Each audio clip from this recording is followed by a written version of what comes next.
পলাতক শেখ হাসিনা ইস্যুতে ভারত সরকারের দ্বিমুখী আচরণে দিল্লির সাথে কূটনৈতিক সম্পর্ক টিকিয়ে রাখা কঠিন হবে বলে সতর্ক করেছেন স্বরাষ্ট্রমন্ত্রী সালাউদ্দিন আহমদ। তিনি বলেন, ভারত একদিকে হাসিনা কার্ড খেলবে, অন্যদিকে বাংলাদেশের বন্ধু থাকতে চাইবে, তা হতে পারে না। সকালে ঢাকা বিশ্ববিদ্যালয়ের সিনেট ভবনে এক আলোচনায় তিনি এসব কথা বলেন। রিপোর্ট আশিক মাহমুদের। জুলাই গণঅভ্যুত্থানের 2 বছর পূর্তি উপলক্ষে ঢাকা বিশ্ববিদ্যালয়ের সিনেট ভবনে আয়োজন করা হয় এই আলোচনা সভার। এতে উঠে আসে ফ্যাসিস্ট সরকার পতনে বিশ্ববিদ্যালয় শিক্ষকদের ভূমিকা। অনুষ্ঠানে স্বরাষ্ট্রমন্ত্রী বলেন, ভারতে পলাতক শেখ হাসিনাকে বিভিন্ন বক্তব্য ও কার্যক্রমের যে সুযোগ দেওয়া হচ্ছে তা দুদেশের বন্ধুত্বপূর্ণ সম্পর্কের পরিপন্থী। কোন পতিত স্বৈরাচার, ফ্যাসিস্ট, গণহত্যার জন্য যিনি দায়ী, যিনি এই দেশে মানবতা বিরোধী অপরাধ করেছেন, জাতিসংঘের রিপোর্ট মধ্যে 1400-ও বেশি মানুষকে হত্যা করেছেন, এর পরেও কি তাকে ডেমোক্রেটিক কালচারের কোন নেতা হিসেবে ভারত স্বীকৃতি দিতে পারে? তার দিল্লিতে বসে তৎপরতা চালানোর যে অভিযোগ আমাদের বাংলাদেশের গণতান্ত্রিক কালচারের বিরুদ্ধে, গণতন্ত্রের বিরুদ্ধে, এই দেশের মানুষের বিরুদ্ধে, এই দেশে অস্থিরতা সৃষ্টির জন্য যে সমস্ত বয়ান দিয়ে যাচ্ছেন, সেটা আমাদের অভিযোগ রইল। এই দায়িত্ব ভারত এড়াতে পারে না। আর একই সাথে ভারত বাংলাদেশের সাথে একটা বন্ধুত্বপূর্ণ সম্পর্ক চাচ্ছে, দুইটা তো একসাথে যায় না। দেশে আর চেতনা বিক্রির রাজনীতি চলতে দেয়া হবে না বলে সতর্ক করেন স্বরাষ্ট্রমন্ত্রী। কোনো রাজনৈতিক দলের কর্মকাণ্ড যেন আবারও ফ্যাসিবাদকে ফিরিয়ে না আনে, সে বিষয়ে সবাইকে সজাগ থাকার আহ্বান জানান মন্ত্রী। কেউ যদি মনে করে মাত্র 36 দিনের আন্দোলনের ভিতরে 17 বছরের ধারাবাহিক আন্দোলনের কিছুই নেই, তাহলে এটাও রাজনৈতিক অপরিপক্কতা। সেই জন্য বলি, রাজনীতির মাঠের প্রাইমারি স্কুলের বাল্যশিক্ষা শ্রেণীর ছাত্র হিসাবে যদি সবকিছু বুঝে নিয়েছি বলা হয়, আমি তাদেরকে বলবো, নতুন দলের নতুন বন্ধুদের, পুরাতন বন্দোবস্তের রাজনীতি বাংলাদেশে আর হবে না, চেতনা বিক্রির রাজনীতি বাংলাদেশে আর হবে না। আমরা তোমাদের মধ্যে আমাদের ভবিষ্যৎ দেখতে পাই। আমি ছাত্রদের উদ্দেশ্যে বলছি, যারা আকাঙ্ক্ষার উপর ভিত্তি করে চেতনা নির্ভর রাজনীতি করতে চাচ্ছে, তারাই আজকে স্বৈরাচারের পতনকে কেন জানি আমন্ত্রণ জানানোর মতো একটা পরিবেশ, আবহ সৃষ্টি করছে। সকল ষড়যন্ত্র প্রতিহত করে গণতন্ত্রের ভিত্তি শক্তিশালী করতে দলমত নির্বিশেষে দেশবাসীকে ঐক্যবদ্ধ থাকার আহ্বান জানান আলোচকরা। কোন রকমের উস্কানিতে আমরা পা দেব না, গণতান্ত্রিক চর্চা আমরা অব্যাহত রাখবো। কেউ যদি আমাদেরকে গালি দেয়, তারপরের দিন আমরা সেটার প্রতিবাদ জানাবো। আশিক মাহমুদ, 71, ঢাকা।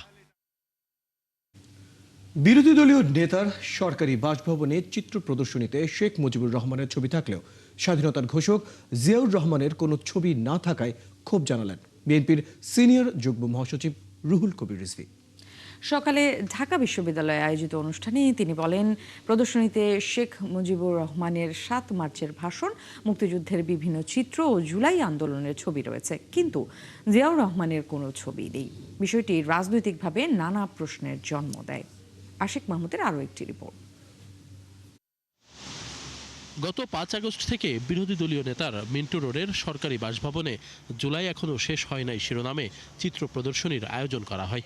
এর উদ্বোধন করেন বিরোধী দলীয় নেতা ও জামাতের আমির ডাক্তার শফিকুর রহমান। প্রদর্শনীতে শেখ মুজিবুর রহমানের 7 মার্চের ভাষণ, মুক্তিযুদ্ধের বিভিন্ন চিত্র এবং জুলাই আন্দোলনের ছবি রাখা হয়েছে, কিন্তু কোথাও স্বাধীনতার ঘোষক ও সাবেক রাষ্ট্রপতি জিয়াউর রহমানের কোনো ছবি নেই। জানিয়ে গত কয়েকদিন ধরেই রাজনৈতিক অঙ্গনে চলছে আলোচনা সমালোচনা।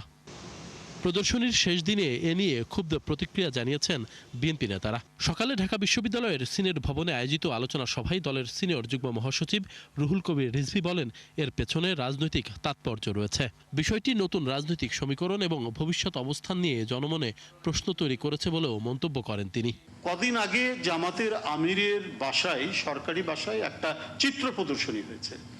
ওখানে শেখ মুজিবের 7 মার্চের ভাষণ আছে, ওখানে মুক্তিযুদ্ধের বিভিন্ন চিত্র আছে, জুলাইয়ের বিভিন্ন চিত্র আছে, কিন্তু মুক্তিযুদ্ধের যিনি ঘোষণা দিলেন, স্বাধীনতার যিনি ঘোষণা দিলেন, তার কোনো ছবি নাই, তার কোনো কথা নাই, তার কোনো পোস্টার নাই। এটা তো খুবই তাৎপর্যপূর্ণ, এটা ভীষণ তাৎপর্যপূর্ণ। কেন? আমাদের কাছে তো মানে এই বিষয়টা খুবই রহস্যজনক মনে হচ্ছে। যে ঘটনা কি, ওখানে মুক্তিযুদ্ধের এক অনন্য বংশীবাদক যিনি স্বাধীনতার ঘোষণা দিলেন তার কোনো কথা নাই, তার কোনো ছবি নাই। এর পেছনে গভীর ষড়যন্ত্র রয়েছে বলেও মনে করেন বিএনপির এই নেতা। ওই যে 5ই আগস্টের পর বলেছিলেন যে আমরা ভারতের সাথে সম্পর্ক গড়ে তুলব, আমরা আওয়ামী লীগকে ক্ষমা করে দেবে, কথা বলেছেন, সেটার কি মানে একটা এক্সটেনশন নাকি?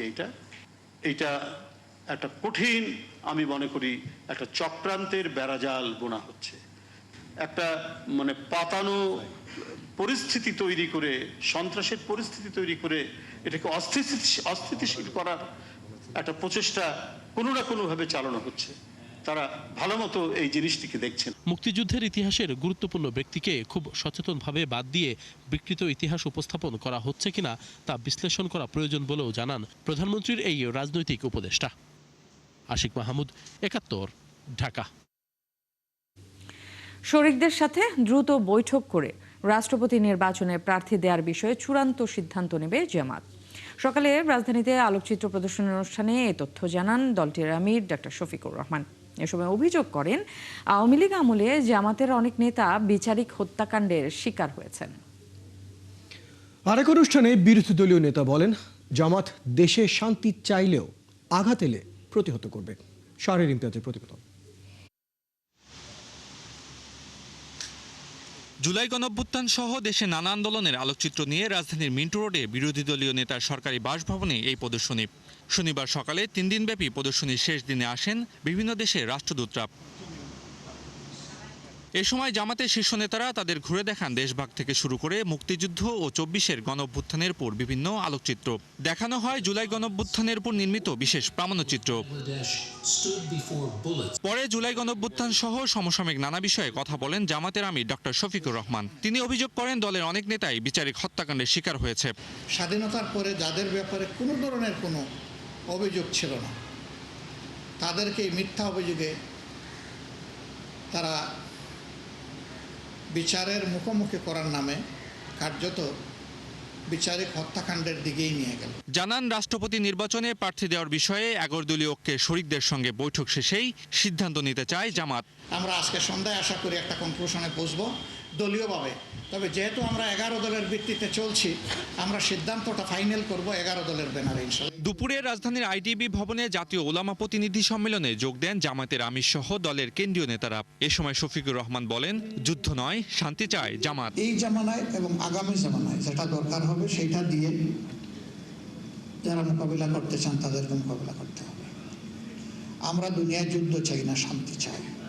কিন্তু আমার ঘাড়ে কেউ যদি যুদ্ধ চাপিয়ে দেয়, আমাকে তো ডিফেন্স নিতে হবে না? ইসলামের প্রত্যেকটা গাজওয়া ছিল ডিফেন্সিভ,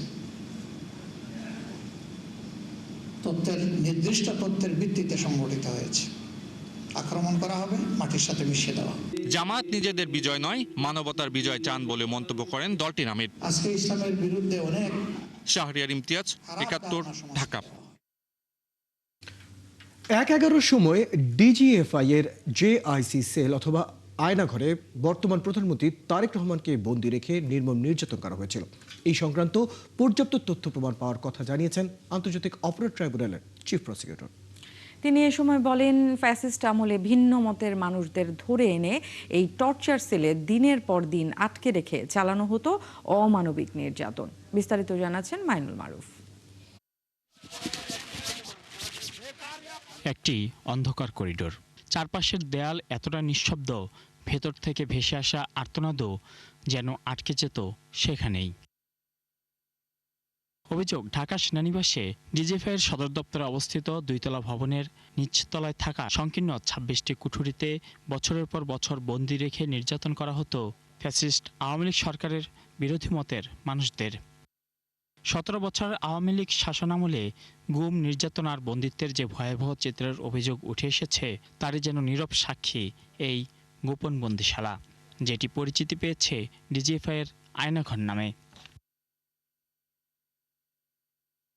শনিবার সেই গোপন বন্দিশালা পরিদর্শন করেন আন্তর্জাতিক অপরাধ ট্রাইব্যুনালের বিচারক, প্রসিকিউশন ও আসামিপক্ষের আইনজীবীরা। পরিদর্শন শেষে চিফ প্রসিকিউটর জানান, ১/১১ উত্তাল সময়ে এই আয়নাঘরেই বন্দি রেখে নির্যাতন করা হয়েছিল বর্তমান প্রধানমন্ত্রী তারেক রহমানকে। জনাব তারেক রহমানকে আজকের যে জেআইসি সেলটি আমরা পরিদর্শন করেছি, তারই কোনো একটি কামরায় তাকেও কিন্তু সেখানে আনা হয়েছে, তার উপরে নির্যাতন করা হয়েছিল। এটাও কিন্তু আমাদের ইনভেস্টিগেশনে বিভিন্ন সাক্ষীদের মুখের বর্ণনা থেকে সেই তথ্যও পাওয়া গেছে। শুধু তারেক রহমানই নন, হুম্মাম কাদের চৌধুরী, ব্রিগেডিয়ার আজমি সহ অসংখ্য মানুষকে এখানে বন্দী রেখে নির্যাতন করা হয়েছিল বলে জানান চিফ প্রসিকিউটর। তিনি বলেন, এই মানবতাবিরোধী অপরাধের সঙ্গে যারা জড়িত তাদের কাউকেই বিচারের বাইরে রাখা হবে না। বাংলাদেশের কোনো নাগরিক যদি কোনো অপরাধ করে থাকে তাকে অবশ্যই আইনের আওতায় আনতে হবে এবং তাকে বিচারের সম্মুখীন করতে হবে, কিন্তু এক্সট্রা জুডিশিয়াল কোনো কিলিংয়ের শিকার যাতে কোনো নাগরিক না হয়। তবে আয়নাগর পরিদর্শন শেষে ভিন্ন দাবি করেন আসামি পক্ষের আইনজীবীরা। তাদের ভাষ্য, বন্দীদের দেওয়া সাক্ষ্য ও বর্ণনার সঙ্গে এই আয়নাগরের বাস্তব চিত্রের মিল নেই।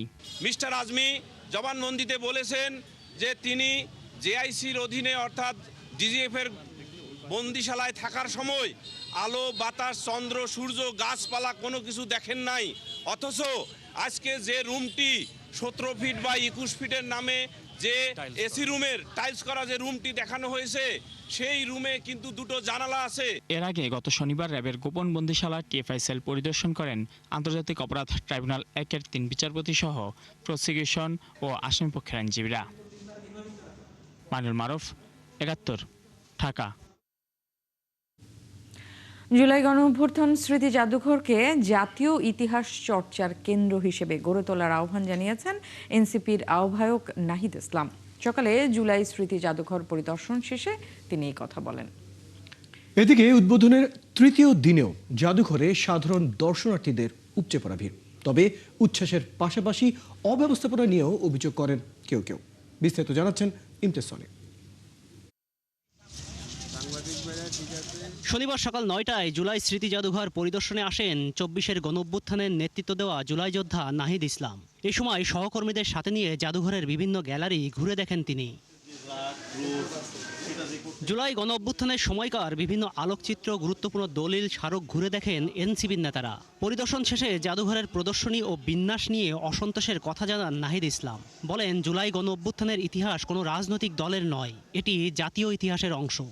এখানে যাতে কোনো ধরনের দলীয় ইতিহাস পরিণত না হয়, এটা একটা প্রকৃত ইতিহাস চর্চার জায়গা এবং একটা জাতীয় ইতিহাসের কেন্দ্রে যাতে আমরা এটাকে রাখতে পারি।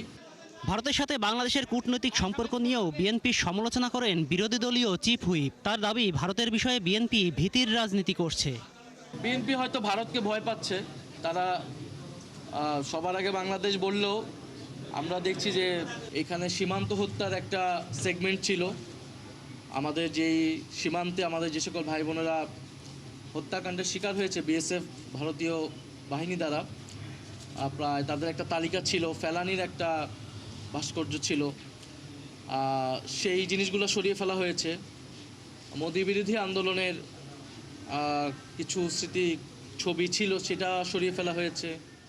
এদিকে উদ্বোধনের তৃতীয় দিনেও জুলাই স্মৃতি জাদুঘরে ছিল দর্শনার্থীদের উপচে পড়া ভিড়। অনেকে পরিবার পরিজন নিয়ে ইতিহাসের এই গুরুত্বপূর্ণ অধ্যায় কাছ থেকে জানেন। ২৪ সালের যে ঘটনাগুলি সাজানো গুছানোভাবে আছে, যা আগামী দিনের স্মৃতি হয়ে থাকবে। শহীদদের নাম, তারা কিভাবে জয় করলো বাংলাদেশটাকে, আবার নতুন করে সাজালো, সেই অনুভূতিটা দেখছি এবং পাচ্ছি। এখানে এসে সব কিছু একসাথে একত্রিতভাবে যে ডকুমেন্টারি বা যেই ছবিগুলো আমরা দেখছি, এতে মানে ওই সময়কার ইয়াটা বুঝতে পারতেছি, কষ্টটা।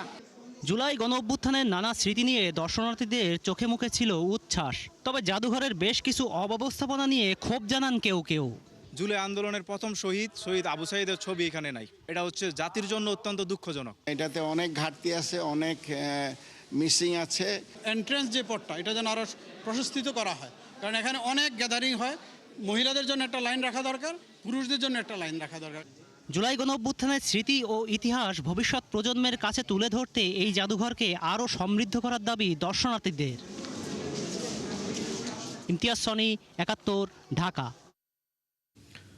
দেশের জ্বালানি খাতকে সংকটময় করে তুলতে একটি মহল অপপ্রচার চালাচ্ছে বলে মন্তব্য করেছেন প্রধানমন্ত্রী তারেক রহমান। সকালে জাতীয় সংসদের এলডি হলে ড্যাবের প্রতিষ্ঠা বার্ষিকীর অনুষ্ঠানে তিনি জানান, দীর্ঘমেয়াদে টেকসই জ্বালানি ব্যবস্থা গড়ে তুলতে চায় সরকার। প্রধানমন্ত্রী আরও বলেছেন, তার সরকার এমন একটি স্বাস্থ্য ব্যবস্থা গড়ে তুলতে চায় যেন দেশের মানুষ বিদেশমুখী না হয়। বিস্তারিত মোহন ইসলামের প্রতিবেদনে।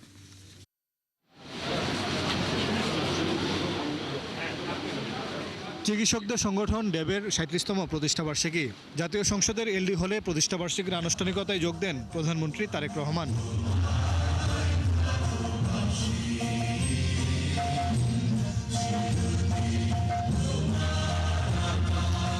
এ সময় অনুষ্ঠানে যোগ দিয়ে ডাক্তার জুবাইদা রহমান বলেন, মানবিক মূল্যবোধের জায়গা থেকে চিকিৎসকদের কাজ করতে হবে। আমি বিশ্বাস করি ডক্টরস অ্যাসোসিয়েশন অফ বাংলাদেশ ড্যাব বাংলাদেশের চিকিৎসক সমাজে মানবিকতার ও পেশাগত উৎকর্ষতার একটি উজ্জ্বল দৃষ্টান্ত। অনুষ্ঠানে স্থানীয় সরকার মন্ত্রী বলেন, প্রধানমন্ত্রীর নেতৃত্বে দেশ যখন এগিয়ে যাচ্ছে তখন একটি মহল অস্থিতিশীল করার পায়তারা করছে। দেশকে নতুন করে গড়ে তোলবার জন্য আমাদের নেতা জনাব তারেক রহমান সাহেব কাজ শুরু করেছেন। চতুর্দিকে একটা নতুন করে দেশ গড়বার আন্দোলন শুরু করতে যাচ্ছেন। সেই সময় একটা মহল আবার দেশকে অস্থির করে তোলবার চেষ্টা করছে। এটা অত্যন্ত দুঃখজনক। আমরা যখন একটা পার্লামেন্টারি সিস্টেম এবং গভর্নমেন্টের মধ্যে গিয়ে পার্লামেন্টের মধ্যে দিয়ে সমস্ত সমস্যার সমাধান করতে চাই, তখন সেই মহলটি রাজপথে নেমে আজকে অত্যন্ত আমি মনে করি যে এটা একেবারে অন্যায়ভাবে তারা এই কাজটি করছেন, দেশকে আবার একটা অস্থিতিশীল অবস্থায় নিয়ে যাওয়ার জন্য। পরে আলোচনা সভায় বক্তব্য দেন প্রধানমন্ত্রী। রাজনৈতিক সম্পৃক্ততা যেন নিজেদের পেশাগত জীবনে বিঘ্ন না ঘটায়, চিকিৎসকদের সেদিকে খেয়াল রাখার নির্দেশ দেন প্রধানমন্ত্রী। রাজনৈতিক সম্পৃক্ততা যেন নিজেদের পেশাগত দায়িত্ব পালনে বিঘ্ন না ঘটায় বা বিঘ্ন ঘটার কারণ না হয়, সেটি হচ্ছে মোস্ট ইম্পর্টেন্ট।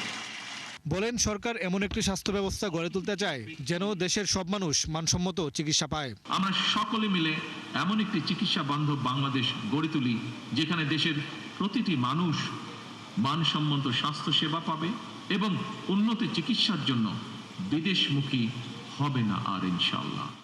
দেশের জ্বালানি খাতকে সংকটময় করে তুলতে একটি মহল অপপ্রচার চালাচ্ছে বলেও মন্তব্য করেন সরকার প্রধান।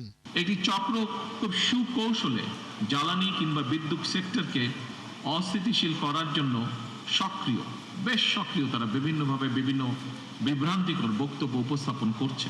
দীর্ঘমেয়াদে একটি টেকসই জ্বালানি ব্যবস্থা গড়ে তোলার প্রত্যয় জানান প্রধানমন্ত্রী তারেক রহমান। দেশ এবং দেশের মানুষকে ধীরে ধীরে আমরা সংকট থেকে আমরা বের করে নিয়ে আসতে পারি। মোহন ইসলাম, ৭১, ঢাকা। প্রধানমন্ত্রী হওয়ার পর কাল আবারও চট্টগ্রামের বিভিন্ন উপজেলা এবং কক্সবাজারের মহেশখালী যাচ্ছেন তারেক রহমান। তার এই সফরকে ঘিরে চট্টগ্রামের উপজেলাগুলোতে দলীয় নেতাকর্মীদের মধ্যে ব্যাপক উৎসাহ উদ্দীপনা সৃষ্টি হয়েছে। এরই মধ্যে ব্যাপক প্রস্তুতি নিয়েছে প্রশাসন। এই সফরে প্রধানমন্ত্রী চট্টগ্রামের বাঁশখালীতে বন্যায় ক্ষতিগ্রস্ত ১০০ পরিবারকে পুনর্বাসনের ঘর দেবেন, যোগ দেবেন হাটহাজারীর জনসভায়। প্রণবেশ চক্রবর্তীর প্রতিবেদন। দায়িত্ব নেবার পর প্রথমবারের মতো চট্টগ্রামে আসছেন প্রধানমন্ত্রী। তাই তাকে বরণ করতে দক্ষিণ চট্টগ্রামের বাঁশখালী উপজেলার বাহারছড়ায় চলছে ব্যাপক প্রস্তুতি। সমুদ্রের কোল ঘেঁষে তৈরি করা হয়েছে বিশাল মঞ্চ। প্রধানমন্ত্রীর হেলিকপ্টার নামার জন্য তৈরি হয়েছে হেলিপ্যাড।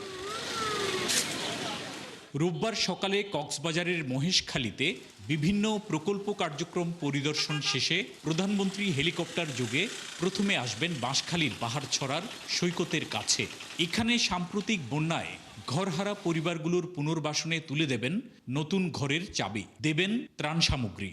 ১০০ পরিবারের মধ্যে ঘরের চাবি বিতরণ সেই অনুষ্ঠানে আমাদের সার্বিক আপনারা দেখতে পাচ্ছেন যে আমাদের এখানে স্টেজ হচ্ছে, এখানে সকল ধরনের সকল ব্যবস্থাই করা হয়েছে। এখানে বন্যা দুর্গতদের আক্রান্ত বেশি ছিল, তিনি তাদের পাশে এসে দাঁড়ানোর জন্যই এই সফরসূচি দিয়েছেন। প্রধানমন্ত্রীর সফর উপলক্ষে বাঁশখালীর পাশাপাশি ফটিকছড়ি ও হাটহাজারীতেও চলছে ব্যাপক প্রস্তুতি। তিনি এই এলাকাটিকে একটি অর্থনৈতিকভাবে ডেভেলপ করার উদ্দেশ্য নিয়ে আমার মনে হয় তিনি আসছেন। অনেক উৎসাহিত, অনেক আনন্দিত, কারণ আমরা চাই ওনাকে সুন্দর মতো বরণ করতে।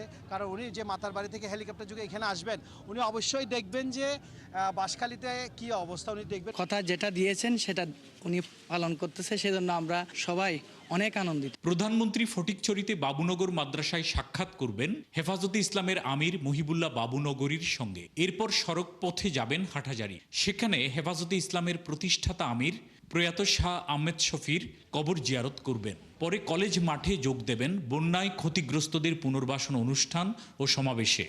এই পুনর্বাসনটা কোনো লৌকিক পুনর্বাসন নয়, যে একটি বাড়ি করার জন্য এক বান অথবা 2 বান্ডেল টিন দিয়ে গেলাম, এরকম না। পরিপূর্ণভাবে একটি পরিবারকে একটি বাড়ি বানিয়ে দেওয়ার এই প্রকল্প পুনর্বাসনের আমরা হাতে নিয়েছি।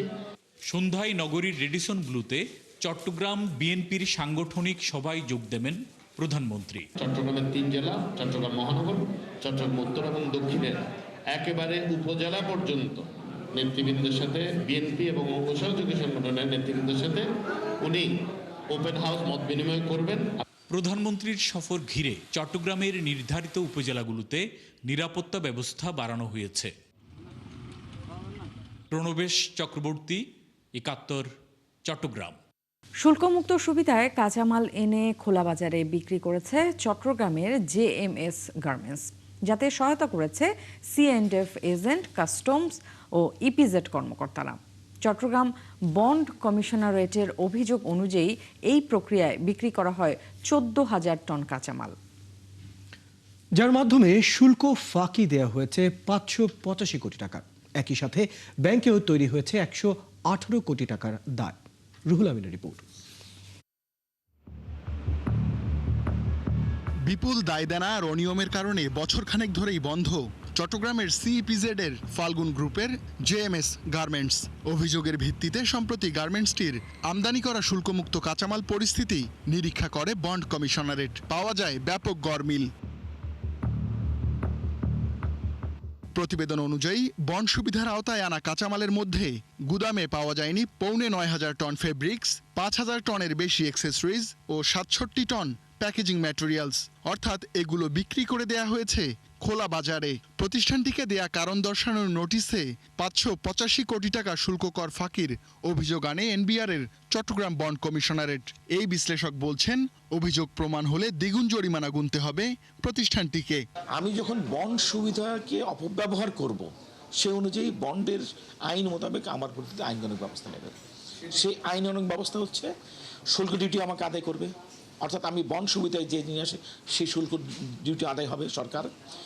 দ্বিতীয়ত, এই পণ্য আমি বন্ডের সুবিধায় নিয়ে এসে আমি যদি বন্ডের আওতায় এটাকে এক্সপোর্ট করলাম না, অর্থাৎ আমি কোনো বৈদেশিক মুদ্রা অর্জন করলাম না, আনলাম না, সেটার এগেইনস্টে স্থানীয় বাজারে বিক্রয়ের অভিযোগে আমি অভিযুক্ত হতে পারি। ইপিজেড এর কারখানা হওয়ায় শুল্কমুক্ত সুবিধায় 2টি বিলাসবহুল গাড়ি আমদানি করে কারখানাটি। অথচ কারখানা বন্ধ থাকলেও সেই গাড়ি সরকারকে ফেরত দেয়া কিংবা আরোপিত শুল্ক পরিশোধ করেনি জেএমএস। ওই প্রতিষ্ঠান যদি ওই বন্ডের শর্ত ভঙ্গ করে তাহলে গাড়ি ফেরত দিতে হবে, কাস্টমসকে ফেরত দিতে হবে, গাড়ি সরকারকে ফেরত দিতে হবে। অথবা যদি উনি নিতে চান তাহলে ওই আওতায় যা ট্যাক্স ডিউটি আসবে সেটা পরিশোধ করে সে গাড়ি নিতে পারেন, তার নিজের জিম্মায় নিতে পারবে। এটা হচ্ছে আইনের ব্যাখ্যা। অনিয়মের প্রক্রিয়া জানতে কারখানার কর্মকর্তা, বন্ড ও ইপিজেড এর একাধিক কর্মকর্তার সঙ্গে কথা বলেছে ৭১ বিজনেস। তারা জানান, বন্দর থেকে মালামাল নেওয়া হতো না বন্ডেড গুদামে, তবে সব পক্ষের সহযোগিতায় কাগজপত্র ঠিক দেখানো হতো। যদিও তা অস্বীকার করেছেন কারখানার কর্মকর্তারা, আর এ নিয়ে বক্তব্য দিতে চাননি বন্ড ও ইপিজেড কর্মকর্তারা। আমি তো সেটা আপনাকে বলা যাবে না, আমি তো যেগুলো দেখি আমি এমপ্লয়ি হিসেবে যা অ্যাসাইন করে সেগুলোই করি। তো এই বিষয়গুলো আমার জানা নাই কোনো কিছু, আমি এগুলো কখনো দেখতামও না, এগুলো জানিও না, এই বিষয়ে আমার কোনো নলেজে নাই। কালকে আপনি একটু আমাদের ম্যানেজমেন্টের সাথে যোগাযোগ করেন আর কি। হ্যাঁ, অফিসে আসেন, এদিকে কথা বলা যাবে। শুধু এই অনিয়ম নয়, রপ্তানি আয়ের ১১৮ কোটি টাকাও দেশে আনেনি কারখানাটি, যা বাধ্যতামূলক ঋণে রূপান্তর করেছে এক্সিম ব্যাংক। ২০২০ সালেও কারখানাটির বিরুদ্ধে শুল্ক ফাঁকির অভিযোগে মামলা হয়, যা এখনও বিচারাধীন উচ্চ আদালতে। এসব বিষয়ে বক্তব্য জানতে যোগাযোগ করা হলেও সাড়া দেননি ব্যবস্থাপনা পরিচালক মুস্তফা মাহমুদ। সম্প্রতি ফাল্গুন গ্রুপের আরেক কারখানা মডিস্ট গার্মেন্টসের বিরুদ্ধেও শুল্ক কর ফাঁকির অভিযোগ এনেছে বন্ড কমিশনারেট। রুহুল আমিন, ৭১, ঢাকা।